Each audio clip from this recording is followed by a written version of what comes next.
बच्चे से बहुत प्यार है, पैदा हो जाए 7वें दिन अकीका करा दो। 7वें दिन अकीका नहीं करवाएंगे। मौलवी साहब क्या बताएं, मेरी बहन बहुत दूर रहती है, बहनों ही बहुत दूर रहते हैं। अरे अल्लाह के बंदे, तू अकीका 7वें दिन कर दे, दावत बाद में दे देना।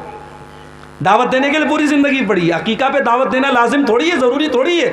असल चीज है कि जानवर ज़बा होना चाहिए। अकीका नहीं करेंगे साहब, बर्थडे खूब मनाएंगे। होटलों में चले जाओ, मुसलमान अपने बच्चे को लेके आता है और केक लगी है और केक के ऊपर मोमबत्ती लगी है और हैप्पी बर्थडे टू यू हो रहा है। करने वाला भी मुसलमान, बच्चा भी मुसलमान, माँ बाप भी मुसलमान। हम ये कहते हैं मेरे भाई, अपने बच्चों को तुम रोज केक खिलाओ, हमें केक पर एतराज नहीं है। अपने बच्चों को रोज प्यार करो, प्यार पर एतराज नहीं है। एतराज है ये बर्थडे मनाने का जो चलन है, ये जो कल्चर है, ये इस्लाम का कल्चर नहीं है। मेरे नबी से ज़्यादा कोई बच्चों से प्यार करता था? मेरे नबी तो बच्चों से इतना प्यार करते थे, अल्लाह अकबर। हजरत अनस बिन मालिक का छोटा भाई जिसका नाम अबू उमैर था, जब अल्लाह के नबी हजरत अनस के घर में आते थे, उम्मे सुलैम के घर में आते थे, वो छोटा सा बच्चा था, अल्लाह के नबी उसे लाड करते थे, प्यार करते थे। उस छोटे से बच्चे के पास एक चिड़िया थी, बच्चा चिड़िया से खेला करता था। एक दिन अल्लाह के नबी हजरत अनस के घर आए, देखा बच्चा बड़ा उदास बना हुआ है। आपने पूछा, अरे उम्मे सुलैम तुम्हारा बच्चा आज उदास क्यों है? इसके चेहरे पर खुशी क्यों नहीं है? इसके चेहरे पर वो रौनक क्यों नहीं है? कहा, अल्लाह के नबी, जो चिड़िया इसने पाली थी वो चिड़िया मर गई, उसका इंतकाल हो गया। चिड़िया के मरने पर यह बच्चा गमगीन है।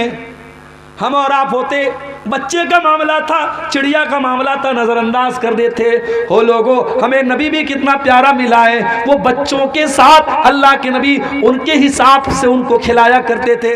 आपने उस बच्चे से फरमाया, या अबा उमैर मा फ़अलन नुग़ैर, ऐ बच्चे, ऐ अबू उमैर, तेरी चिड़िया कहाँ चली गई बेटा? ऐ बच्चे, तेरी चिड़िया कहाँ चली गई? ये कह कर के अल्लाह के नबी ने उस मासूम बच्चे के कलेजे को सुकून पहुँचाने की कोशिश की।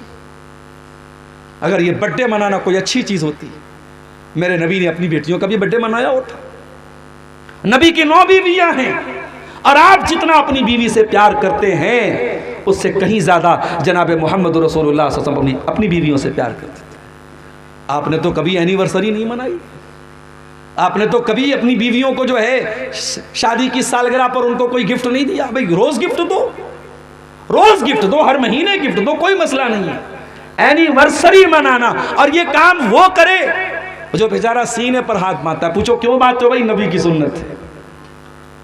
इमाम कहता है गैरिल मग़दूबि अलैहिम वलद्दालीन, ये पीछे से कहता आमीन। तूने क्यों जोर से आमीन कहा? कहता है नबी जोर से आमीन कहते थे। रमजान का महीना आया, दुनिया 20 रकात तरावी पढ़े, लेकिन हमारा अहले हदीस 8 पढ़ता है। क्यों पढ़ते हो भाई? नबी ने 8 पढ़ी थी। नबी की इतनी सुन्नतें तुझे याद है, नमाज की एक एक अदा तू नबी से सीख रहा है। तुझे एनिवर्सरी मनाते हुए शर्म नहीं आई? तुझे बर्थडे मनाते हुए शर्म नहीं आई? तुझे फादर्स डे मनाते हुए शर्म नहीं आई? तुझे मदर्स डे मनाते हुए शर्म नहीं आई? ये हमारा कल्चर नहीं है मेरे प्यारे साथियों, ये इस्लाम का कल्चर नहीं है, ये मोहम्मद रसूलुल्लाह का कल्चर नहीं है मेरे प्यारे साथियों। तो मैं अर्ज ये कर रहा था कि अल्लाह के नबी ने फरमाया, जब तुम जिहाद को छोड़ दोगे, ये जिहाद क्या है? ये कोई गाली नहीं है मेरे प्यारे साथियों। बदी के खिलाफ, बुराई के खिलाफ, सरकशी के खिलाफ, शैतानियत के खिलाफ हर तरीके के स्ट्रगल और संघर्ष का नाम जिहाद है। बुराई के खिलाफ हर तरीके की लड़ाई का नाम जिहाद है। वो जबान से भी हो सकती है, वो तलवार से भी हो सकती है, वो स्टेज के जरिए भी हो सकती है, वो जंग के मैदान में भी हो सकती है, वो कागज और कलम से भी हो सकती है। तो नबी ने फरमाया तुम जिहाद छोड़ दोगे। क्या मतलब? यानी तुम्हारे अंदर दीन के लिए कुर्बानी देने का जज्बा खत्म हो जाएगा, दीन के लिए मरने मिटने का जज्बा तुम्हारे अंदर से खत्म हो जाएगा। तुमको सिर्फ अपनी रोजी रोटी की पड़ी होगी, अपनी दुनिया की पड़ी होगी, अपनी खेती की पड़ी होगी। जब ये 4 काम तुम करोगे, कारोबार में फ्रॉड करोगे, अपनी गाय की दुम पकड़ के बैठ जाओगे, अपनी खेती बाड़ी पर मगन हो जाओगे और अल्लाह की राह में तुम जिहाद करना बंद कर दोगे। ये 4 काम जब तुम करोगे तो क्या होगा? सल्लल्लाहु अलैकुम ज़ुल्ला, अल्लाह ताला तुमको जलील कर देगा, तुम जलील हो जाओगे, इतने जलील हो जाओगे कि तुम्हारे मुल्क का हर चीफ मिनिस्टर सोचेगा कैसे मुसलमान को दबा दिया जाए। आज तो होड़ लगी है साहब, आज तो होड़ लगी है कि कौन मुसलमानों के खिलाफ कितनी नफरत भरी बातें बोल सकता है। तो नबी ने फरमाया जब तुम इन 4 काम करोगे अल्लाह जलील कर देगा। और ये जिल्लत कब दूर होगी? हत्ता तरजिउ इला दीनिकुम, जब तक तुम अल्लाह ताला के दीन की तरफ पलटोगे नहीं, जब तक तुम अल्लाह ताला के दीन की तरफ लौटोगे नहीं। ओ मेरे प्यारे भाइयों, आओ मैं आपको वो चीज़ें बता रहा हूँ, वो बुनियादी बातें बता रहा हूँ जो हमारी बर्बादी का कारण बनी है। सबसे पहली चीज़, हमारी सबसे बड़ी पूंजी तौहीद थी मेरे प्यारे साथियों। जब हमने तौहीद को गंवा दिया, जब अल्लाह को छोड़ के गैरों के दर पे जाके हम सर झुकाने लगे, कोई गरीब नवाज बन गया, कोई दाता बन गया, कोई गौसे आजम बन गया, कोई दस्तगीर बन गया, हमने बुजुर्गों की कब्रों पे जाके सजदा करना शुरू कर दिया, हमने तौहीद का जनाजा जब हमने निकाल दिया, मेरे प्यारे भाइयों जब तौहीद को हमने छोड़ दिया तो वहीं से हमारी जिल्लत का बाप शुरू हो गया। अल्लाह कुरान में कहता है सूरह नूर के अंदर, वादल्लाहुल्लज़ीना आमनू मिनकुम व अमिलुस्सालिहाति लयस्तखलिफन्नहुम फिल अर्दि कमस्तखलफल्लज़ीना मिन क़ब्लिहिम। ए ईमान वालो, अल्लाह का तुमसे वादा है, अल्लाह तुमको ज़मीन में खलीफा भी बनाएगा और अल्लाह ताला तुमको ज़मीन में इक़्तिदार भी अता फरमाएगा। वला युमक्किनन्ना लहुम दीनहुमुल्लज़ी इर्तज़ा लहुम, अल्लाह ताला तुम्हारे दीन को दुनिया में गालिब भी कर देगा।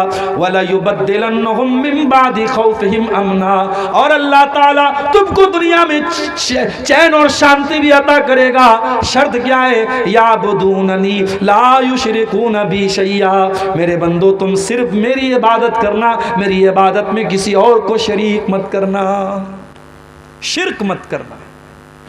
और ये शिर्क, ये इतना बड़ा पाप है कि अल्लाह कुरान में कहता है, इन्नहु मन युशरिक बिल्लाहि फ़क़द हर्रमल्लाहु अलैहिल जन्नह व मअवाहुन नार व मा लिज़्ज़ालिमीन मिन अंसार। जो अल्लाह के साथ शिर्क करेगा वो हमेशा हमेशा जहन्नम में रहेगा, उसका जन्नत में जाना पॉसिबल नहीं है। जो शिर्क करके जाएगा और तौबा किए बगैर मर जाएगा, जो शिर्क की हालत में मर जाएगा, वो कभी जन्नत में नहीं जाएगा। आज मुसलमान को पता ही नहीं कि तौहीद क्या है, शिर्क क्या है, कि कोई भी नारा लगा सकता है, कहीं पर भी सर झुका सकता है। और अल्लाह ताला रहमत नाजिल फरमाए मौलाना अल्ताफ हुसैन हाली के ऊपर। उन्होंने 100 साल पहले जो बात कही थी, 100 साल गुजर गए हिंदुस्तान के इतिहास में, मगर मौलाना हाली का ये शेर आज भी जिंदा है और बिल्कुल सटीक बैठ रहा है। क्या कहा था उन्होंने? करे गैर गरबुत की पूजा तो काफिर, कवाकिब में माने करिश्मा तो काफिर, झुके आग पर बहरे सजदा तो काफिर, जो ठहराए बेटा खुदा का तो काफिर, मगर मोमिनों पर कुशादा है राहें, परस्तिश करें शौक से जिसकी चाहे, नबी को जो चाहे खुदा कर दिखाएं, इमामों का रुतबा नबी से बढ़ाएं, मज़ारों पे जा जा के नजरें चढ़ाएं, शहीदों से जा जा के मांगे दुआएं, न तौहीद में कुछ कमी इससे आए, न इस्लाम बिगड़े न ईमान जाए। मुसलमान का अकीदा इतना कमजोर हो गया मेरे साथ। आज कितने मज़ारे हैं। अभी बनारस में मैं एक मज़ार पर गया, एक कब्र पे गया, छोटी सी कब्र थी, किसी बाबा के नाम से वो कब्र थी। मैंने पूछा कि भाई ये बाबा की कब्र यहाँ पे इनके नाम से कई कब्र है, तो लोगों ने कहा कि हाँ, कहीं पर उनका खून गिरा था, कहीं उनका हाथ था, कहीं उनका सर था, तो हर जगह बाबा की कब्र है। कौन ओरिजिनल कब्र है ये भी नहीं मालूम, सब बाबा की कब्र है, सब पे चादर चढ़ रही है, सब पे मुरादें मांगी जा रही है। अल्लाह के पल्ले में वहदत के सिवा क्या है? शायर कहता है अल्लाह के पल्ले में वहदत के सिवा क्या है, लेना है हमें जो कुछ ले लेंगे मोहम्मद से। ओ लोगों, तुमने तौहीद का मतलब ही नहीं समझा, तुमने तौहीद का जनाजा निकाल दिया। तौहीद तो ये है कि जल जाओ, मर जाओ, कट जाओ, मगर अल्लाह के सिवा किसी और के आगे सर न झुके, ये हाथ उठे तो अल्लाह के आगे उठे। अरे तौहीद तो ये है, इस्लाम में माँ का बहुत बड़ा मकाम है, माँ से बढ़ के किसी का मकाम दुनिया में नहीं है मेरे प्यारे साथियों। आपके तमाम रिश्ते एक तरफ है और माँ एक तरफ है, लेकिन माँ का पैर छूने की और झुकने की इजाजत इस्लाम में नहीं है। जनाजे की नमाज हो रही है, सामने जनाजा रखा हुआ है, हर नमाज में रुकू हो रहा है, हर नमाज में सजदा हो रहा है, मगर जनाजे की नमाज में कोई रुकू नहीं है, कोई सजदा नहीं है, ताकि दुनिया को यह मैसेज न चला जाए कि इस्लाम मुर्दों के आगे सजदा करने का हुक्म देता है। हमारा दीन तौहीद वाला है मेरे साथ। जब तक हम तौहीद पर कायम थे, हम ला इलाहा इल्लल्लाह की राह पर चलते थे, हमारा सर एक अल्लाह के आगे झुकता था, मेरे प्यारे साथियों, उस वक्त तक हम दुनिया में कामयाब थे। जब हमारे अंदर शिर्क आ गया, कब्र परस्ती आ गई, और ये वही कब्र परस्ती थी जिससे मना किया था अल्लाह के नबी ने अपने आखिरी वक्त में। अल्लाह के प्यारे नबी अपनी वफात के टाइम ये फरमा के गए थे, लानल्लाहुल यहूद वन नसारा इत्तखज़ू क़ुबूर अंबियाइहिम मसाजिद। अल्लाह की लानत तो यहूद और नसारा के ऊपर, उन्होंने अपने नबियों की कब्रों को सजदा करने की जगह बना लिया। जब नबियों की कब्रों पर सजदा करना शुरू कर दिया तो अल्लाह की लानत बरसी थी यहूद और नसारा पर। वो काम आज मुसलमानों ने किया, उन्होंने तो नबियों के साथ किया था। मुसलमान तो नबियों को क्या, वलियों, और वली भी नहीं है, जानवरों तक की कब्रें बना के वहां भी मुसलमान जाके सजदा करते। तौहीद की हिफाजत करो मेरे साथी। और ऐ नीमा के और इस गांव के रहने वाले मेरे भाइयों, अगर अपने बच्चों को काम के लिए बेंगलोर भेजते हो, अपने बच्चों को नौकरी करने के लिए दिल्ली भेजते हो, मुंबई भेजते हो, तो मेरा एक पैगाम याद रख लेना, अपने बच्चों को ऐसी तालीम दे करके भेजो, उनकी बुनियाद को इतना मजबूत करके भेजो कि आपका बच्चा अगर नीमा में अपने घर में अपने माँ बाप के साथ है तो वहां पर भी वो तौहीद के साथ कोई समझौता न करे, और दिल्ली चला जाए, बेंगलोर चला जाए, कलकत्ता चला जाए, हिंदुस्तान नहीं दुनिया के किसी कोने में चला जाए, तौहीद का दामन उसके हाथ से छूटने न पाए, वो शिर्क के करीब, अब शिर्क को अपने करीब फटकने न दे। इतना मजबूत कर दो मेरे प्यारे साथियों अपने बच्चों को। इसीलिए इब्राहीम अलैहिस्सलाम दुआ करते अल्लाह ताला से, क्या कहते हैं, वजुनुबनी व बनिया अन्नाबुदल असनाम। ऐ अल्लाह, तू मुझे भी बुत परस्ती से बचाना और मेरी आने वाली नस्लों को, मेरे बच्चों को भी तो बुत परस्ती से बचाना। पता ये चला कि अपने साथ साथ अपनी औलाद की भी चिंता करना चाहिए, अपनी आने वाली नस्लों की तौहीद की भी चिंता करनी चाहिए। तो पहला सबब यही है मेरे प्यारे साथियों, जब हमने तौहीद को छोड़ दिया तो दुनिया में हम जलील हो गए। उसके बाद दूसरी चीज़ जो हमारी बर्बादी की सबब बनी मेरे प्यारे साथियों, वो हमारा आपस का इख्तिलाफ है। हम कहीं बिरादरियों में बढ़ गए, कहीं फ़िरक़ों में बढ़ गए, कहीं हम किसी और नाम पर बढ़ गए। कुरान कहता है वला तनाज़ऊ फतफशलू व तज़हब रिहुकुम। ऐ मुसलमानों, आपस में झगड़ा न करो वरना तुम कमज़ोर पड़ जाओगे, जलील पड़ जाओगे, तुम्हारी हवा उखड़ जाएगी। तुम्हारा दुश्मन तो ये सोच करके तुम्हारे खिलाफ प्लानिंग नहीं करता कि कौन से मसलक का है, कौन सी बरादरी का है, वो तो तुम्हारे खिलाफ मुसलमान होने की हैसियत से तुम्हारे खिलाफ प्लानिंग करता है। तुम बरादरियों में बटे हुए हो, तुम जात पात में बटे हुए हो, तुम आपस में फिरकों में बटे हुए हो। कुरान कहता है वातसिमू बिहब्लिल्लाहि जमीया। ऐ ईमान वालो, तुम अल्लाह की रस्सी को मिल करके थाम लो, वला तफर्रकू, और फिरकों में न बटो, वज़कुरू नेमतल्लाहि अलैकुम, और अल्लाह की नेमत को याद करो, इज़ कुंतुम आदान, जब तुम एक दूसरे के दुश्मन थे, फ़अल्लफ़ बैना क़ुलूबिकुम, अल्लाह ने तुम्हारे दिलों में एक दूसरे की मोहब्बत डाल दी, फ़अस्बहतुम बिनिअमतिही इख़वाना, और तुम अल्लाह की नेमत से भाई भाई बन गए। भाई भाई बन के रहो मेरे साथी, बटो नहीं आपस में, बंटवारे मत करो मेरे प्यारे साथी। और जो लोग ये कहते हैं कि उम्मत का इख्तिलाफ रहमत है, वो बहुत बड़े झूठे लोग हैं। उम्मत का इख्तिलाफ कभी रहमत नहीं रहा है। उम्मत जब जब लड़ी है और आपस में बटी है, उम्मत कमज़ोर हुई है मेरे साथी। इख्तिलाफ मत करो आपस में, जहाँ तक हो सके इख्तिलाफ को ख़त्म करने की कोशिश करो। अल्लाह कुरान में कहता है कुल हुवल कादिरु अला अन यबअस अलैकुम अज़ाबम मिन फौकिकुम औ मिन तहति अर्जुलिकुम औ यल्बिसकुम शिया।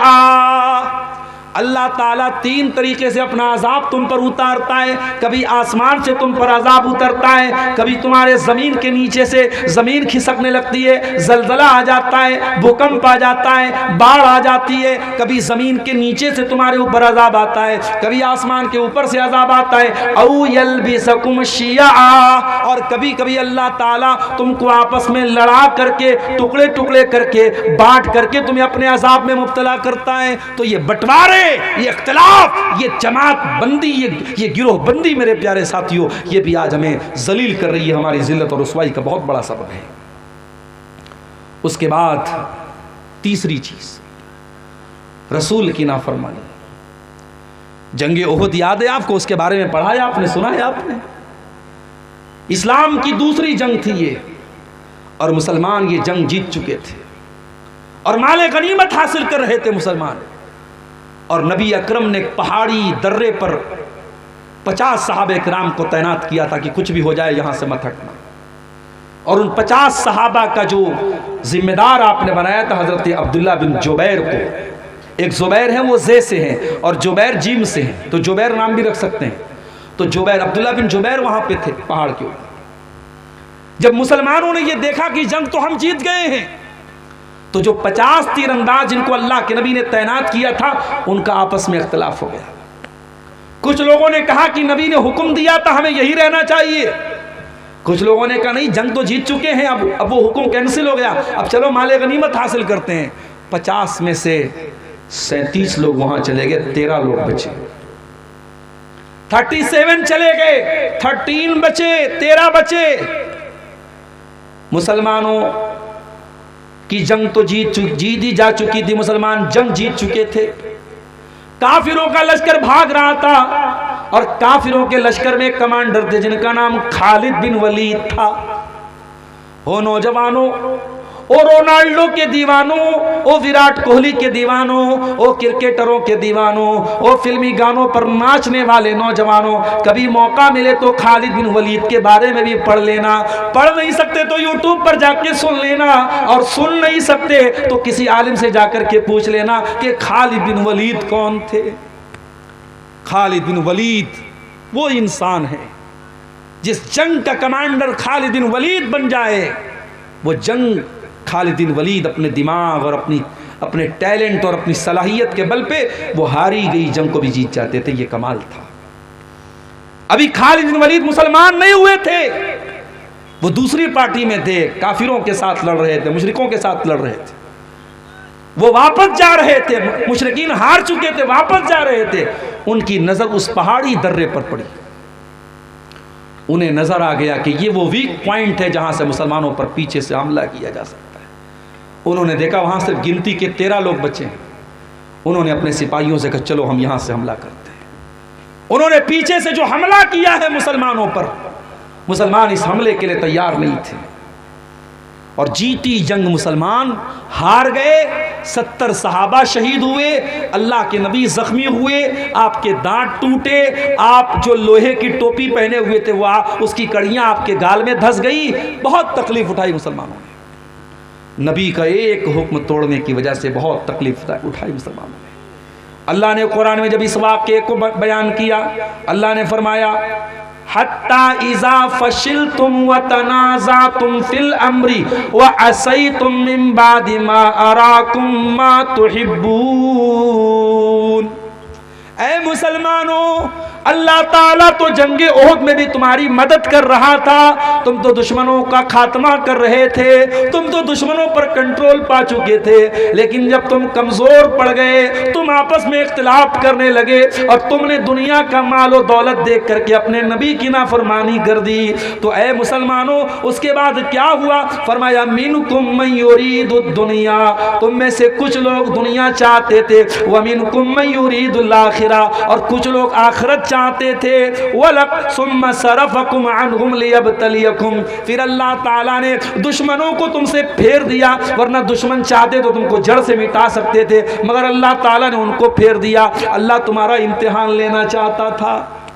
वलक़द अफ़ा अन्कुम, और तुमसे जो कोताही हुई अल्लाह ने माफ़ कर दिया। नबी के सहाबा से जहाँ गलती हुई है अल्लाह ताला ने गलती बयान करने के बाद कह दिया हमने माफ़ कर दिया। और जब अल्लाह ने माफ़ कर दिया तो किसी सहाबी पर किसी को कीचड़ उछालने की इजाज़त नहीं है। मेरे प्यारे साथियों, अल्लाह ने सारे सहाबा को माफ़ कर दिया। बताना ये चाहता हूँ कि सहाबा के दौर में अगर एक नाफरमानी पर जीती हुई जंग हारी जा सकती है तो आज मेरे प्यारे साथियों हम अपनी ज़िंदगियों में गौर करें, हम कितनी नबी की नाफरमानियाँ कर रहे हैं। आज मेरे पास सवाल आता है, मौलवी साहब सुन्नत अगर छूट जाए तो कोई हरज है क्या? अगर हम सिर्फ फर्ज नमाज पढ़ ले, सुन्नत ना पढ़े तो कोई हरज है क्या? ठीक है भाई, अगर कैलकुलेटर पे कैलकुलेट करोगे तो ठीक है। फजर में आप 2 रकात फ़र्ज पढ़ लो और ज़ोहर में 4 पढ़ लो, असर में 4 पढ़ लो, मगरिब में 3 पढ़ लो, इशा में 4 पढ़ लो, हो गई फ़र्ज अदा। मगर जो नबी अकरम सुन्नतें पढ़ते थे और पाबंदी से पढ़ते थे, तो कैसा नबी का चाहने वाला है, तो कैसा नबी से मोहब्बत करने वाला है कि तो नबी की सुन्नतों को छोड़ रहा है। मेरे प्यारे साथियों, यही हमारे ईमान की परीक्षा है, हमारे ईमान का इम्तिहान है। मेरे नौजवानों, ये चेहरे पर जो दाढ़ी है, ये दाढ़ी तुम क्यों रख रहे हो? पहले क्लीन शेव करने वाले नौजवान ज़्यादा थे, अब दाढ़ी वाले नौजवान ज़्यादा है। क्यों है मुझे मालूम है, वजह क्या है। पहले दाढ़ी ना रखने का फैशन था, अब दाढ़ी रखने का फैशन आ गया। अब दाढ़ी रखने का फैशन आ गया। अब साहब फलां क्रिकेटर भी दाढ़ी रखे हुए, फलां फिल्मी हीरो भी दाढ़ी रखे हुए। इसका मतलब कि आपको नबी की सुन्नत से कोई लगाव नहीं, आप इसलिए दाढ़ी नहीं रखे कि नबी की सुन्नत है। आपने दाढ़ी अगर रखी भी है तो इसलिए रखी है कि ये स्मार्टनेस की निशानी है, ये फैशन की निशानी है। आप फैशन की तकलीद कर रहे हैं, फैशन के पीछे आप पड़े, आपको नबी की सुन्नत से कोई प्यार नहीं है। नबी के दौर में एक सहाबी थे, उनके बाल थोड़े लंबे थे और कपड़ा उनका टखने के नीचे रहता था। नबी अकरम के सामने लोगों ने जिक्र किया कि अल्लाह के नबी, आपके फला सहाबी है, नौजवान हैं, उनका बाल थोड़ा बड़ा बड़ा है और कपड़े टखने के नीचे रहते हैं। अल्लाह के नबी ने फरमाया, निअमर रजुलु खुरैम, उनका नाम खुरैम था। बच्चा पैदा हो तो नाम रखो, प्यारा नाम है खुरैम। जैसे शुरैम लोग नाम रखते हैं, सुदैस नाम रखते हैं, तो खुरैम नाम भी रख सकते हैं, सहाबी का नाम है। अच्छा, सहाबी के नाम की मीनिंग ना पता हो तब भी रख सकते हैं। अगर ये कन्फर्म है कि सहाबी का नाम है, आंख मूंद करके नाम रख दो। तो अल्लाह के नबी ने फरमाया, खुरैम बहुत अच्छे सहाबी हैं, बहुत अच्छे इंसान हैं। लौला तूलु जिम्मतिही व इसबालु इज़ारिही, बस 2 बातों की कमी है, बाल थोड़े लंबे हैं और कपड़ा टखने के नीचे रहता है। हज़रत खुरैम रज़ी अल्लाह ताला अन्हु को किसी ने बताया, ऐ खुरैम, आज नबी के सामने तेरा नाम लिया गया और नबी ने तेरी तारीफ की, तेरी प्रशंसा की, तेरी शान में नबी ने अच्छी बातें कही, मगर नबी ने कहा खुरैम बहुत अच्छा इंसान है, बस 2 चीज़ों की कमी है। खुरैम के बाल बड़े लंबे लंबे और खुरैम का कपड़ा टखने के नीचे रहता है। ये 2 कमी है, पूरी कर ले तो खुरैम बहुत अच्छा इंसान है। खुरैम अपनी बीवी से पूछने नहीं गया कि मैं लंबे बाल में अच्छा लगता हूँ कि छोटे बाल में अच्छा लगता हूँ। खुरैम अपनी बीवी के पास जाके नहीं बोले कि मेरा कपड़ा टखने के नीचे रहता है, तुझे अच्छा लगता है कि नहीं लगता है। अगर नबी को अच्छा नहीं लगता है, बात खत्म। खुरैम ने कैंची उठाई, बाल छोटा किया और कपड़ा टखने के ऊपर करके उतना कपड़ा काट दिया। मेरे प्यारे साथियों, ये नबी के सहाबा थे। आज हम जो जलील और खार हैं वो इसीलिए खार हैं क्योंकि हम नबी की सुन्नतों से पीछे हैं, हम नबी की नाफरमानी कर रहे हैं। और कान खोल करके सुन लो, जब जिंदगी में नबी की नाफरमानी आएगी तो रोना पड़ेगा। नबी के सहाबा ने हजरत उस्मान गनी के दौर में जब उन्होंने जजीरे कब्रस पर हमला किया और उसको फतह किया तो मुसलमानों में खुशी की लहर उठी। मुसलमानों ने नारे तकबीर लगाया, सारे लोग तो खुशी के मारे खुश थे। एक आदमी रो रहा था। ये रोने वाला कौन था? ये हजरत अबू दरदा थे। अबू दरदा अंसारी थे, ये नबी के बुजुर्ग सहाबी थे। इनकी आंखों में आंसू बह रहे थे। लोगों ने कहा, अबू दरदा, ये तो खुशी का मौका है, ये तो नारे लगाने का मौका है, ये तो खुशियां मनाने का मौका है। अरे अबू दरदा, आप क्यों रो रहे हैं? क्या बात है? ये तो खुश होने का मौका है, आपकी आंखों में आंसू क्यों हैं? कहा है लोगों, आज इन लोगों ने अल्लाह ताला की नाफरमानी की है, इन्होंने अल्लाह से बगावत की है, तो अल्लाह ने हमको इनके ऊपर गालिब कर दिया है। आज ये शिकस्त खा गए, आज ये जलील हो गए और अल्लाह ने हमको गालिब कर दिया। मुझे वो दौर याद आ रहा है, मुझे वो हालात याद आ रहे हैं जब मुसलमान भी अल्लाह की नाफरमानी करने लगेंगे तो मुसलमानों को अल्लाह ताला जलील कर देगा। मुझे वो घड़ी याद आ रही है, इसलिए मेरी आंखों से आंसू बह रहे हैं। मेरे प्यारे साथियों, जब आप रसूल की नाफरमानियां करेंगे तो जिल्लत और रुसवाई हमारे और आपके मुकद्दर में आएगी। और आगे बढ़िए, चौथी चीज, हमारी जिल्लत की चौथी वजह क्या है? हमें दुनिया में जिंदगी गुजारने के लिए भेजा गया था, हमें दुनिया के जरिए आखिरत की तैयारी करने के लिए भेजा गया था। हमें ये पाठ पढ़ाया गया था जुमा की नमाज में, हर जुमा को हम ये पाठ पढ़ते हैं, बल तुसिरूनल हयात दुनिया वल आखिरतु खैरुन व अबका। है मेरे बंदो, तुम आखिरत को भूल न जाना, तुम दुनिया की रंगीनियों में खो करके कहीं जन्नत को भूल न जाना, कहीं जहन्नम को भूल न जाना। हम दुनिया की जमीनों के पीछे पड़ गए, दुनिया की जायदादों के पीछे पड़ गए, जबकि हमारा ईमान और अकीदा है, हम जानते हैं सब ठाट पड़ा रह जाएगा जब लाद चलेगा बंजारा। ये ज़मीनें यही छोड़ के जाना है, ये जायदादें यही छोड़ के जाना है, 2 गज ज़मीन में हम सबको दफन हो जाना है। हम जन्नत की ज़मीन पाने के लिए कोई कोशिश नहीं करते। वो जन्नत जिसके बारे में अल्लाह के नबी ने फरमाया कि जन्नत में एक कोड़ा रखने की जगह, यानी जन्नत में 1 स्क्वायर फीट का एरिया दुनिया की तमाम नेमतों से बेहतर है। मेरे प्यारे साथियों, हम दुनिया परस्त बन गए, दुनियादार बन गए।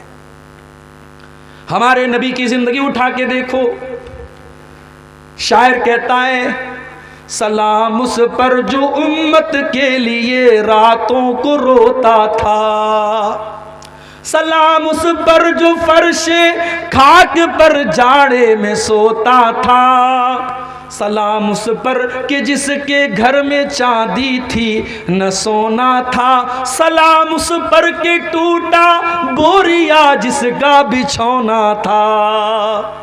हमारे नबी ने कभी दुनिया की दौलत और दुनिया के ऐश व आराम के पीछे आप नहीं भागे। आप चाहते तो सोने चांदी के ढेर लगा सकते थे, आप चाहते तो आलीशान मदीना में अपना महल बनवा सकते थे, मगर मेरी प्यारी माँ बहनों, जरा नबी की बीवियों के हालात जाके पढ़ लेना। नबी की बीवियों ने बड़े छोटे छोटे कमरों में जिंदगी गुजार दी। आज तुम्हारे घर में वॉशिंग मशीन भी आ गया, तुम्हारे घर में गैस का चूल्हा भी आ गया, सर्दी के मौसम में हीटर भी आ गया, चाय बनाने के लिए इलेक्ट्रिक केतली भी आ गई, आयरन करने के लिए इलेक्ट्रिक आयरन भी आ गया। दुनिया की सारी नेमतें तुमको मिल चुकी है, लेकिन फिर भी मेरी प्यारी बहनों, आज भी तुम्हारी जबान पर अल्लाह का शुक्र नहीं है। आज भी तुमसे पूछा जाए तो कुछ ना कुछ तुम कमी निकाल दोगी। कभी गौर करो कि नबी की बीवियों ने कैसी जिंदगी गुजारी। हजरत आयशा से पूछा गया, अय आयशा, अय नबी की बीवी, अल्लाह के रसूल की जिंदगी कैसे गुजरा करती थी? फरमाया, ऐ मेरे भांजे उर्वा, अल्लाह के नबी की जिंदगी ऐसी गुजरा करती थी कि 2-2 महीने गुजर जाया करते थे। वमा यूक़दु फी अबियाति रसूलिल्लाहि सल्लल्लाहु अलैहि वसल्लम अन्नार, और अल्लाह के रसूल के किसी घर में चूल्हा नहीं जलता था। अल्लाह के नबी के घर वाले खजूर खा करके और पानी पी करके गुजारा कर लिया करते थे। वो आरामदेह गद्दों पे सोने वालों, ओ सर्दियों में बड़े मोटे मोटे कंबल और रजाइयों में लपेट करके सोने वालों, तुम्हारे नबी को कभी गद्दा नसीब न हुआ। तुम्हारे नबी तो टूटी चटाई पे लेटा करते थे, और जब गद्दा ऑफर किया गया, जब आपके नबी को आरामदेह गद्दा ऑफर किया गया, आपके नबी ने क्या जवाब दिया? फरमाया, माली वली दुनिया, ओ लोगों, मेरा दुनिया से क्या लेना देना है? मान इल्ला करा के बिन, मैं तो दुनिया में एक मुसाफिर की तरह हूँ, मैं तो दुनिया में एक मुसाफिर की तरह आया हूँ। इस्तज़ल्लता तशजरतिन, जो किसी पेड़ के नीचे आराम करने के लिए आता है, थोड़ी देर आराम करता है, सुम्मा राह फतरा कहा, और फिर अपनी मंजिल की तरफ चला जाता है। मैं दुनिया में परमानेंट नहीं आया हूं। ये पैगाम आपके नबी ने आपको दिया है मेरे प्यारे साथी। ये पैगाम हमने भुला दिया, ये मैसेज हमने भुला दिया। दुनिया हाय दुनिया, हाय दुनिया। हमारी ज़िंदगी दुनिया के लिए, सुबह से लेकर शाम तक दुनिया के लिए जीते और मरते हैं, जबकि ये दुनिया अल्लाह के नबी की नज़र में कैसी थी और अल्लाह की नज़र में कैसी थी मेरे साथी। नबी अकरम सहाबा के साथ जा रहे थे, रास्ते में एक बकरी का बच्चा मरा हुआ पड़ा था, छोटे छोटे कान वाला। आपने उस मरे हुए बकरी के बच्चे के कान को पकड़ा। सही मुस्लिम की रिवायत है, आपने पूछा क्या है मेरे सहाबा, इस मरे हुए बकरी के बच्चे को कौन 1 दिरहम में खरीदेगा? सहाबा ने कहा अल्लाह के नबी, 1 दिरहम की बात आप क्या करते हैं, इसको फ्री में भी हम लेने को तैयार नहीं होंगे, मरा हुआ है, बेकार है ये। आपने फरमाया ऐ मेरे सहाबा, ये मरा हुआ बकरी का बच्चा जो तुम फ्री में भी लेना नहीं चाहते हो, कान खोल करके सुन लो, लद दुनिया अहवनु अलल्लाहि मिन ज़ालिक। अल्लाह की नज़र में दुनिया इस मरे हुए बकरी के बच्चे से ज़्यादा हकीर है। अल्लाह की नज़र में दुनिया की कोई वैल्यू नहीं है। मैं आपको दुनिया छोड़ने की बात नहीं कर रहा हूँ, दुनिया कमाइए, बहुत खूब पैसा कमाइए, इस्लाम में मना नहीं है। पैसा नहीं कमाएंगे तो मदरसे कैसे चलेंगे, मस्जिदें कैसे चलेंगे? दुनिया कमाओ मेरे प्यारे साथी, मगर दुनिया को प्राइमरी मत समझो, दुनिया को सेकेंडरी समझो। दुनिया को दूसरे नंबर पे रखो, पहले नंबर पे आखिरत को रखो। कारून का नाम सुना है? बहुत पैसे वाला था कारून। इतनी दौलत थी कारून के पास कि उसकी दौलत के जो खजाने की जो चाबियां थी बड़े बड़े पहलवान उठाते थे। जब कारून को अल्लाह ताला ने नसीहत की तो कारून से क्या कहा? अल्लाह ने ये नहीं कहा ऐ कारून तेरे पास इतनी दौलत है, मदरसे में दान दिया कर, मस्जिद में दान दिया कर। अल्लाह ने क्या कहा? फरमाया वब्तगी फीमा आताकल्लाहु दारल आखिरा। ऐ कारून, तुझको अल्लाह ने दौलत से नवाजा है, अपनी दौलत के जरिए तू आखिरत की तैयारी कर। वला तंसा नसीबक मिनद दुनिया। और ऐ कारून, दुनिया में जो तेरा हिस्सा है, अपनी दुनिया के हिस्से को भी तू मत भूल, दुनिया का भी हक अदा कर, लेकिन असल मकसद तू आखिरत को बना ले। तेरी जिंदगी का प्राइमरी मकसद आखिरत होना चाहिए। मेरे प्यारे साथियों, जब हम दुनिया परस्त बन गए तो हम वहीं से हमारी उल्टी गिनती शुरू होगी और हम जलील हो गए। और ये खतरा था अल्लाह के रसूल को, ये खतरा था अल्लाह के नबी को कि मेरी उम्मत दुनिया परस्त हो जाएगी। आपने एक मर्तबा सहाबा के सामने फरमाया मल फक़रा अख्शा अलैकुम, ऐ मेरे सहाबा, मुझे इस बात का डर नहीं है कि तुम गरीब हो जाओगे, मुझे तुम्हारी गरीबी का डर नहीं है। वलाकिन अख्शा अलैकुम अन तुबसत अलैकुम दुनिया, मुझे डर इस बात का है कहीं दुनिया तुम पर कुशादा न कर दी जाए, कहीं दुनिया तुम पर फैला न दी जाए जैसे तुमसे पहले के लोगों पर फैला दी गई। फतनाफसूहा कमा तनाफसूहा, और जैसे पहले के लोग दुनिया हासिल करने के लिए लड़ा करते थे, तुम भी लड़ने लगो। फतुहलिककुम कमा अहलकतहुम, और दुनिया तुमको हलाक कर दे जैसे उनको हलाक किया था। तो ये चौथी चीज़ है मेरे प्यारे साथियों, हमारी दुनिया परस्ती भी हमारी जिल्लत और रुसवाई का एक बहुत बड़ा सबब है। और पांचवी चीज़ हमारी इल्म दीन से दूरी। हमारे पास दीन की नॉलेज नहीं है। कितने लोग हैं उनको नमाज का तरीका नहीं आता, वजू का तरीका नहीं, तयम्मुम का तरीका नहीं, जनाजे की नमाज का तरीका नहीं, नमाज की दुआएं याद नहीं, कुरान नहीं पढ़ा उन्होंने। इल्म दीन से हम बहुत दूर हैं मेरे साथी। और सीमांचल में मैं बार बार हर जलसे में एक बात कह रहा हूं और बड़ी जिम्मेदारी के साथ ये बात कह रहा हूं। और चूंकि यहाँ अंसारी बिरादरी के लोग बैठे हैं, आपसे भी कह रहा हूं, मैं उधर पाकुड़ और साहिबगंज में भी कह चुका हूं आपकी बिरादरी के लोगों से कि आपको अगर अपने समाज को जागरूक बनाना है तो जुमा का निज़ाम और मजबूत बनाइए। अपनी मस्जिदों में अच्छी तनख्वाह पर अच्छा इमाम रखिए जो तैयारी के साथ जुमा का खुतबा दे। और अगर 12 बजे जुमा का खुतबा शुरू होता है तो कोशिश कीजिए 11:30 बजे, 11:15 बजे मस्जिद में पहुंच जाइए और अच्छे मौज़ूआत पर तकरीरें हो जुमा के खुतबे में। और उसके बाद आप बच्चों को भी लेके पहुंचिए और अपनी माँओं बहनों को भी आप मस्जिद में उनका भी इंतज़ाम कराइए। आज अफसोस के साथ हमें कहना पड़ता है कि आज सीमांचल की 99% मस्जिदों में औरतों के लिए इंतज़ाम नहीं है, जो बहुत बड़ी कमी है आपके इलाके में। आप जलसों में औरतों का अरेंजमेंट करते हैं, बग़ैर औरतों के जलसा नहीं होता है, लेकिन आपकी मस्जिदों में हाँ उनका मुकम्मल पर्दे का इंतज़ाम कीजिए। जो औरत आए मुकम्मल पर्दे में आए, उनका दरवाज़ा अलग रखिए, एंट्री अलग रखिए, मगर रखिए आप। और आप यकीन कीजिए मेरे प्यारे साथियों, 1 साल तक अगर पाबंदी से अगर आपके घर की औरतें, हमारे घर की औरतें अगर जुमा में जाना शुरू कर दें तो बहुत दीन की मालूमात उनको हो जाएगी, बहुत सारी बुराइयों से वो ऑटोमेटिक बच जाएंगी। आज समाज की आधी बुराइयां औरतों की अज्ञानता और उनकी जहालत की वजह से। अल्लाह के प्यारे नबी फरमाते हैं, तलबुल इल्म फरीज़तुन अला कुल्लि मुस्लिम, इल्म हासिल करना हर मुसलमान मर्दो औरत पर फर्ज है। कौन सा इल्म? मेडिकल का नहीं। हमारी कौम के लोग डॉक्टर बने, अच्छी बात है, मगर ये कंपलसरी नहीं है। हमारी कौम के लोग इंजीनियर बने, अच्छी बात है। और आज अफसोस के साथ कहना पड़ता है कि आपकी अंसारी बिरादरी आज तालीम के मैदान में बहुत पीछे है। आप इसी सीमांचल में रहते हैं, शेरशाबादी भाइयों ने तो अपने आप को डेवलप किया है। आज कटिहार में किसी ने मुझे बताया कि 100 डॉक्टर अगर आपको मिलेंगे मुसलमान तो 80 आपको शेरशाबादी मिलेंगे, मगर आपकी अंसारी बिरादरी आज इस मामले में भी दुनिया की तालीम में भी पीछे है। हम मजदूर हैं तो हम चाहते हैं हमारा बच्चा भी मजदूर हो जाए। जिसके 4-5 बेटे हैं वो कहता है बस 10 साल की परेशानी, उसके बाद तो मेरे बेटे कमाने लगेंगे।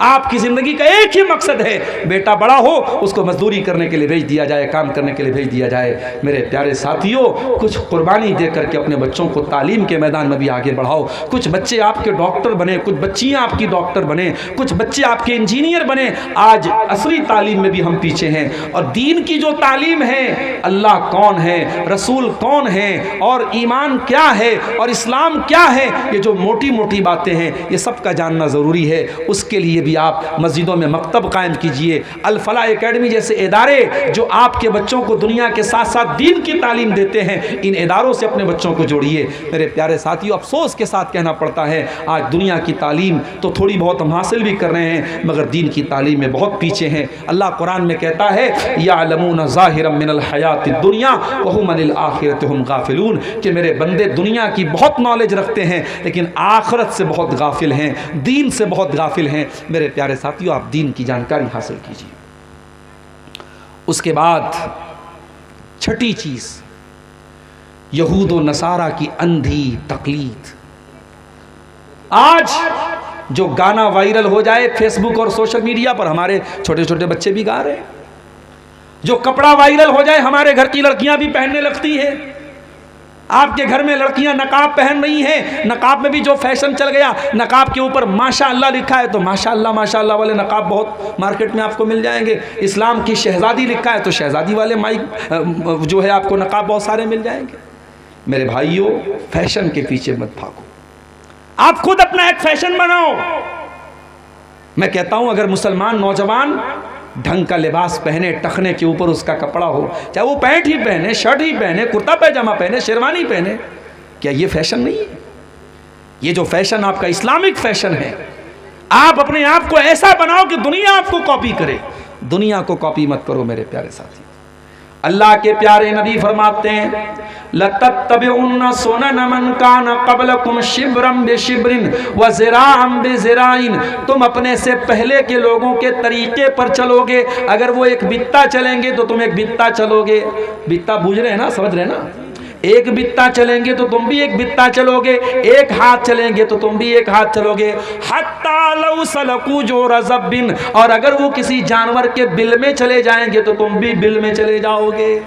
Happy new year. मेरे फेसबुक पर भी 2-4 लोग मुसलमान जुड़े हैं किशनगंज के और कहाँ के, देखा साहब वो हैप्पी न्यू ईयर मना रहे हैं। हैप्पी न्यू ईयर मना रहे हैं। हैप्पी न्यू ईयर क्यों मना रहे हो भाई? बेगाने की शादी में अब्दुल्ला क्यों दीवाना हो रहा है? ना आपका कैलेंडर है ना आपका। अब चलो ठीक है, आपके मुल्क में यही कैलेंडर चल रहा है, आप तारीख उसी में लिख रहे हो, नोट करो, कोई बात नहीं, लेकिन आप नया साल मना रहे हो। इस्लाम में कोई नया साल मनाने का कॉन्सेप्ट नहीं है। इस्लाम तो हमें ये तालीम देता है कि हर गुजरते हुए साल के साथ हम अपने आप को इवेलुएट करें, अपने आप को एनालाइज करें, अपना तज्जिया करें, अपने आप को जांचें परखें कि हमारे अंदर क्या कमी है, क्या कोताही है, हमारी नेकियों में इजाफा हुआ कि नहीं हुआ, हमारी कमियों में दूरी हुई कि नहीं हुई। हम तो साहब नया साल मना रहे हैं। तो हम दूसरों की नकल न करें मेरे प्यारे साथियों। और उसके बाद 2 चीज़ें और बयान करके बात ख़त्म कर रहा हूँ। औरतों का बिगाड़ भी एक बहुत बड़ी वजह है हमारी कौम की तबाही और बर्बादी के पीछे। आज हमारी औरतें, माफ कीजिएगा, मैं तो जिम्मेदार मर्दों को ही मानता हूं। अगर हमारी कौम की बेटियां आज बेहया हुई हैं तो ऐसा नहीं है कि मर्द हजरात वो दूध के धुले हैं। अगर लड़की बेपर्दा घूम रही है तो उस बेपर्दा लड़की को घूरने वाले और देखने वाले मर्द हजरात ही हैं। अगर लड़की किसी के साथ भागी है तो जिसके साथ भागी है वो कोई लड़का ही है। ताली एक हाथ से नहीं बजती है मेरे प्यारे साथी। समाज अगर दूषित हुआ है, समाज अगर खराब हुआ है, हम सिर्फ औरतों को भी जिम्मेदार करार नहीं दे सकते, हम सिर्फ मर्दों को भी जिम्मेदार करार नहीं दे सकते। आज हमारी घर की औरतें जो बेपर्दगी हमारे यहाँ आई है, जो महरम गैर महरम का फर्क हमारे यहाँ मिटा है, जो देवर भाभी के बीच में जो सीमाएं होनी चाहिए वो सीमाएं क्यों नहीं है, जो जीजा साली के बीच में जो हदें होनी चाहिए वो हदें क्यों नहीं है, हमारे घर में पर्दे का माहौल क्यों नहीं है, हमारी जवान होने वाली बेटी जब घर से निकलती है तो बेपर्दा क्यों निकलती है, उसको टाइट किस्म के कपड़े कौन ला के दे रहा है, उसे बाइक पर घुमाने बेपर्दा कौन जा रहा है। अकबर इलाहाबादी ने बिल्कुल सही कहा था, बेपर्दा नजर आई कल जो चंद बीबियां, अकबर जमी में गैरत कौमी से गड़ गया। पूछा जो उनसे आपका पर्दा वो क्या हुआ, कहने लगी कि अक्ल पे मर्दों के पड़ गया। मेरी प्यारी माओ बहनों, मैं आपको भी यही संदेश देना चाहता हूं, आप अगर नकाब में निकलती हैं, पर्दे में निकलती हैं तो अपने पर्दे की लाज रखना। दुनिया आपके पर्दे को जब देखती है तो दुनिया आपके पर्दे को इस्लाम से जोड़ती है, और जब आप नकाब पहन करके कोई गलत काम करेंगी तो दुनिया ये नहीं कहेगी कि लड़की ने किया, दुनिया कहेगी इस्लाम की मानने वाली लड़की ने किया। ओ मेरी प्यारी माँ बहनों, अपने नकाब की लाज रखना, अपने पर्दे की लाज रखना, अपने हिजाब की लाज रखना, अपने हिजाब की इज्जत का ख्याल करना। अपने घर से जब भी निकलना तो नकाब और पर्दे में निकलना, और जब तक ये पर्दा है तुम्हारे अंदर तो सिर्फ एक ड्रेस इसको मत समझना, ये पर्दा एक कल्चर बताता है जो इस्लाम का कल्चर है। ये पर्दा दुनिया को ये मैसेज देता है कि आप इज्जतदार घर से आपका ताल्लुक है। और नौजवान लड़कों से कहना चाहूंगा कि अपनी निगाहों को नीची करके चलो। ज़माना बहुत ख़राब है, बहुत बेहयाई फैल गई है, मगर अल्लाह ताला के आपको हिसाब देना पड़ेगा कि तुमने अपनी निगाहों को बेबाक कर दिया, क्यों तुमने अपनी निगाहों को आवारा छोड़ दिया। इन आँखों से गलत चीज़ों को अगर देखते हो तो ये आँखों का ज़िना है, अपनी आँखों को ज़िना से बचा लेना। इंस्टाग्राम और स्नैपचैट पर बेहुदा वीडियोज़ देखने वाले नौजवानों, अपनी आँखों के साथ साथ अपने शरीर को और अपनी जवानी को बर्बाद मत करो। कहीं ऐसा न हो कि ये गंदी चीज़ें देखते देखते तुम इस कदर कमज़ोर हो जाओ कि एक वो दिन आए कि जब तुम शादी के काबिल भी न बचो, तुम बीवी बच्चों के काबिल भी न बचो, तुम्हारी जिंदगी से रौनकें खत्म हो जाएं, तुम्हारी जिंदगी से खुशियां खत्म हो जाएं। और आखिरी बात बयान करके मेरे प्यारे साथियों मैं आपसे इजाज़त लूँगा, वक्त काफ़ी ज़्यादा हो गया, सर्दी का मौसम है, मैं तबीयत की नासाजी के बावजूद काफ़ी देर से आपके सामने खिताब कर रहा हूँ। एक आखिरी पॉइंट पर बात ख़त्म करता हूँ। आज हमारी जो ज़िल्लत और रुसवाई है मेरे प्यारे साथियों, उसमें एक बहुत बड़ी वजह तवक्कुल की कमी है। हमें अल्लाह की मदद पर यकीन नहीं है, हमें अल्लाह की तकदीर पर यकीन नहीं है। याद रखो, हम मुसलमान हैं और मुसलमान जिन चीज़ों पर ईमान रखता है उसमें से एक अल्लाह की तकदीर है। हमें अल्लाह की तकदीर पर भी हमारा ईमान है, हमारा ये अकीदा है, कुल्लन युसीबना इल्ला मा कतबल्लाहु लना। हमें नहीं पहुंच सकती कोई मुसीबत जब तक अल्लाह हमारे मुकद्दर में न लिख दे। अगर अल्लाह ने कोई मुसीबत हमारे मुकद्दर में लिख दी तो दुनिया की कोई ताकत हमें बचा नहीं सकती, और अल्लाह ने अगर बचाना लिखा है तो दुनिया की कोई ताकत हमें वो मुसीबत दे नहीं सकती। तवक्कुल करो, अल्लाह की ज़ात पर यकीन करो, पक्के ईमान वाले बनो। अगर तुम्हारा ईमान पक्का होगा अल्लाह तुम्हें रुसवा नहीं करेगा। मेरे प्यारे साथियों, मैंने खुतबा मसनूना के बाद जो आयत पढ़ी थी उस आयत में यही पैगाम आपको दिया गया है, या अय्युहल्लज़ीना आमनू इन तंसुरुल्लाह यंसुरकुम व युसब्बित अक़दामकुम। ऐ ईमान वालो, जब तुम अल्लाह के दीन की मदद करोगे तो अल्लाह तुम्हारी मदद करेगा और अल्लाह तुम्हें साबित कदम रखेगा, अल्लाह तुम्हारे कदम को मजबूत रखेगा, अल्लाह तुम्हें टूटने नहीं देगा, बिखरने नहीं देगा। याद करो अपने नबी के दौर के हालात, कभी आपके नबी गारे सौर में थे और दुश्मन बिल्कुल करीब पहुंच चुका था और आपके नबी ने अपनी ज़बान से कहा था हज़रत अबू बकर सिद्दीक से, ला तहज़न इन्नल्लाह माना, ऐ अबू बकर डरो नहीं, अल्लाह हमारे साथ है। कभी हज़रत मूसा अलैहिस्सलाम ने कहा था अपनी कौम से, इन्ना मई रब्बी सयहदीन, मेरा अल्लाह मेरे साथ है, वो ज़रूर कोई ना कोई रास्ता निकालेगा। कभी इब्राहीम अलैहिस्सलाम ने कहा था जब अपनी कौम को छोड़ के जा रहे थे, इन्नी ज़ाहिबुन इला रब्बी सयहदीन, मेरा रब ज़रूर कोई ना कोई रास्ता निकालेगा। मेरे प्यारे साथियों, आज समंदर में रास्ता आज भी बन सकता है। हमारे पास मूसा के ईमान वाला असा तो हो, मूसा के तवक्कुल वाला असा तो हो। अपने तवक्कुल को मजबूत कीजिए, अपने ईमान को मजबूत कीजिए। ये कमज़ोरी की चादर उठा के फेंक दीजिए, ये ज़िल्लत और रुसवाई और बुज़दिली की चादर उठा के फेंक दीजिए। बुज़दिल न बनो, कमज़ोर न बनो। और मेरे नौजवानों, मैं आपको मैसेज देता हूँ, ताकतवर बनो, जिम जाओ, शरीर को भी ताकतवर बनाओ, सुबह जल्दी उठो, फजर की नमाज में उठो, अल्लाह के साथ अपना ताल्लुक मजबूत करके ईमान वाली ताकत भी पैदा करो, जिस्मानी ताकत भी पैदा करो, पढ़ लिख करके तालीम की ताकत भी पैदा करो। हर एतबार से ताकतवर बनो। और जब एक मुसलमान ताकतवर बनेगा तो वो अपनी ताकत का दुरुपयोग नहीं करेगा, वो ताकत का गलत इस्तेमाल नहीं करेगा, वो किसी कैफे में जाके किसी बेकसूर को नहीं मारेगा, किसी की मॉब लिंचिंग नहीं करेगा, किसी की हत्या नहीं करेगा, किसी के मजहब पर छीटाकशी नहीं करेगा। जो सच्चा पक्का मुसलमान होगा वो अपनी ताकत का कभी मिसयूज नहीं करेगा। उसकी ताकत का इस्तेमाल होगा तो जुल्म के खात्मे के लिए होगा, उसकी ताकत का इस्तेमाल होगा तो मजलूम की मदद के लिए होगा, उसकी ताकत का इस्तेमाल होगा तो जालिम के खिलाफ होगा। मेरे प्यारे साथियों, ताकतवर बनिए, देश के काम आइए, कम्युनिटी के काम आइए, समाज के काम आइए। आखिरी हदीस पढ़ के बात खत्म कर रहा हूँ। अल्लाह के प्यारे नबी ने फरमाया, खैरुन्नास अनफउहुम लिन्नास, लोगों में सबसे बेहतरीन वो है जो लोगों के लिए लाभदायक हो, जो लोगों को फ़ायदा पहुंचाता हो। आप देखिए आपकी ज़ात से समाज को क्या फ़ायदा पहुंच रहा है। मेरे प्यारे साथियों, ये असबाब ज़वाल उम्मत के मौजू पर चंद बातें आपके सामने रखी गई, इस उम्मीद के साथ कि हम अपनी कमज़ोरियों को टटोलेंगे, अपने गरेबानों में झांकेंगे और इन कमियों को दूर करके हम अपनी इस्लाह करेंगे। रब्बुल आलमीन से दुआ है, इला आलमीन